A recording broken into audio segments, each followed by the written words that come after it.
তামিমের এই ভিডিওটি সামাজিক মাধ্যমে ভাইরাল হয়েছে। পা হারিয়েও পা থাকার এমন অনুভূতি এখনও বয়ে চলেছেন অষ্টম শ্রেণীর এই শিক্ষার্থী। প্রথম যে টাইম আমার ওটিটা হয় পা কাটে, ওইটার প্রথম 3-4 দিন আমি ঘুমাতে পারি না। মানে আমার মনে হতো যে আমার ফুল পাটা আছে, মানে কান্না করি। মানে এখানে যে ব্যথাটা, এই ব্যথার চেয়ে আমার মনে হয় এখানে ব্যথাটা বেশি, এই পায়ের এদিক দিয়ে। চুলকাতে যাই মাঝে মাঝে আমার পায়ের পাতাটা, কিন্তু যা দেখে আমার পায়ের পাতা নেই। মাঝে মাঝে আমার আম্মুকেও ডাক দিই, আম্মু আমার পায়ের পাতাটা চুলকায় দাও। পরে আম্মু বলে, আম্মু আমার বাম পাটা ধরে সব টাইমে, তা আমি বললাম আমার ডান পাটা চুলকায় দাও। আমার মাঝে মাঝে মনে হয় পায়ের ভিতরে, মানে আমার পাটা যখন ছিল তখন যে আমি ফিলগুলো করতাম যে একটা পিঁপড়ে কামড় দিছে, একটা মশা কামড় দিছে, বা পাটা চুলকাচ্ছে, যেমন এই পাটা আমার চুলকাচ্ছে, ওই রকমের ফিল হয় যে আমার পা চুলকায়, আমার পিঁপড়ায় কামড় দেয়। তামিমের ডান পায়ে গুলি লেগেছিল 5ই অগস্ট বিকেলে। পুলিশের গুলিতে আহত হওয়ার 1 সপ্তাহ পর তার সেই পা কেটে ফেলতে হয়, কারণ ততদিনে মাংসে পচন ধরেছে। তামিম এখন অভ্যস্ত হওয়ার চেষ্টা করছেন নতুন জীবনে, কিন্তু তার জীবনধারা যে আজীবনের জন্য বদলে গেছে বুঝতে পারছেন সেটাও। বেশিরভাগ আমি খেলতাম, খেলাধুলা করতাম, ফুটবল ওগুলো একটু মনে পড়ে যে আমি আমার ফ্রেন্ডরা খেলাধুলা করবে, আমি পারবো না, এটা ওইটা। আবার এগুলো মনে করি, আবার আম্মু আমাকে একটু সান্ত্বনা দেয় যে তোর আঙ্কেলে তো বলছে যে তোর এমন পা লাগাই দেবে তুই খেলতে পারবি, এগুলো নিয়ে কান্না করিস না। তামিম থেকে এবার দৃষ্টি দেয়া যাক গাজীপুরের শাকিলের গল্পে। পেশায় পিকআপ ভ্যান চালক শাকিল অগাস্টের ছাত্র আন্দোলনে অংশ নিয়ে গুলি খেয়েছেন। মেরুদণ্ডের হাড়ে আটকে থাকা সেই বুলেট নিয়েই এখন জীবন মৃত্যুর হিসেব করছেন শাকিল। এক্সি করার পরে যখন দেখি যে বুলেট, আমার দেখাইতেছে যে বুলেট, তখন তো আমি আতঙ্কে পড়ে গেছি যে হ্যাঁ এই ভিতরে এমন জায়গায় বুলেটটা মেরুদণ্ডের হাড়ের ভিতরে, আমি মনে হয় বাঁচবো না।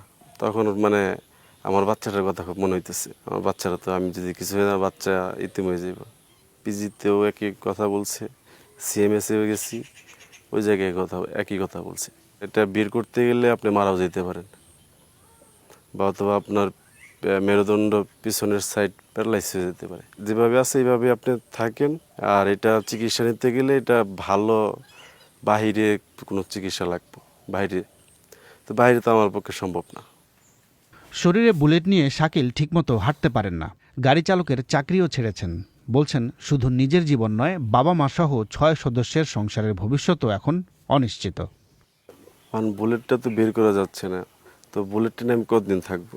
তো বুলেটটা তো বের করতে হবে, কারণ এটা তো একটা লোহা, এটা ভিতরে জং ধরতে পারে, বা এটা আপনার ইনফেকশন হতে, মানে যেহেতু বুলেট ডক্সের গান পাউডার ছিল, তো ইনফেকশন তো আজকে না হলে 2 দিন পরে আস্তে আস্তে তো ইনফেকশন হইব।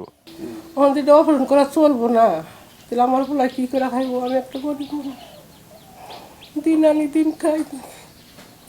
একটা বাচ্চা আছে, বউ আছে, আমরা আছি, 2টা ভাই বোন আছে, কিভাবে চলো, কি করবো? ওই কি পারবো অনেক কাম করবার নিয়ে? পারবো না। শাকিল তবু বেঁচে আছেন, কিন্তু নোয়াখালীর আমজাদ যেন বেঁচে থেকেও মৃত। কারণ ছররা গুলি চোখে লেগে হারিয়েছেন দৃষ্টি। হঠাৎ করেই তার আলোর জীবন এখন পুরোটাই অন্ধকার। যাত্রাবাড়ির থানা চাঁদের থেকে ডাইরেক্ট পায়ে গিয়ে আঘাত করছে গুলি। পরে আমি ওই জায়গায় পড়ে গেছি, ব্রিজের তলে পড়ে যাওয়ার পরে 2টা পুলিশ আসে আমার কাছে, প্রায় 10 হাত দূর হবে, এতটুক দূরে। আমি ওদেরকে বারবার না করছি যে আর গুলি করতে না। পরে আমার সিডা গুলি করছে, চোখ বেড়া করছে প্রথমে, পরে চোখে মারার পরে আর কিছু দেখতে পারি নাই। পরে একটা আঙ্গুল দিয়ে দেখি যে 2টা দাঁত পড়ে গেছে, দাঁত ভাঙ্গি, দাঁত গালে দিয়ে রক্ত, মুখ টুক সব ভাসি গেছে রক্ততে। আমজাদের শরীরের বিভিন্ন স্থানে এখনও ছররা গুলির অংশবিশেষ আটকে আছে। তবে এত কিছুর মধ্যেও ভবিষ্যৎ নিয়ে হতাশ নন তিনি। এটার ভিতরে 5টা, এটার ভিতরতে 4টা বাইর করছে, এটার ভিতরে 5টা থেকে 4টা বাইর করছে, একটা রয়ে গেছে। আমাকে দেখতে ইচ্ছা করে, সবাইকে দেখতে ইচ্ছা করে, কারণ এখন তার কাউরে দেখতে পারি না। ওদের কথার অনুভূতিটাই শুধু বুঝতে পারি। এখন তো আমার এই অবস্থা, আমার ছোট ভাই আছে, আমার বড় 2 ভাইয়েরও সংসার টংসার আছে। তো জানি না ভবিষ্যতে আমার দিনটা কিভাবে যাইব, কি হবে। বাংলাদেশে জুলাই এবং অগাস্টের ছাত্র জনতার আন্দোলন ও এর পরে নিহতের সংখ্যা 650-ও বেশি বলে প্রাথমিক প্রতিবেদনে জানিয়েছে জাতিসংঘ। আহতের সংখ্যা কয়েক হাজার। এসব পরিবার কমবেশি ক্ষতির মুখে পড়েছে, তাতে কোনো সন্দেহ নেই। তবে দৃষ্টি হারানো আমজাদ, শরীরে বুলেট নিয়ে শাকিল কিংবা পা হারানো তামিম, তিনজনই বলছেন নিজেদের ভবিষ্যৎ ঝুঁকিতে ফেলে তাদের এই রক্ত দেয়া দেশের ভবিষ্যতের জন্য। তাফসির বাবু, বিবিসি বাংলা।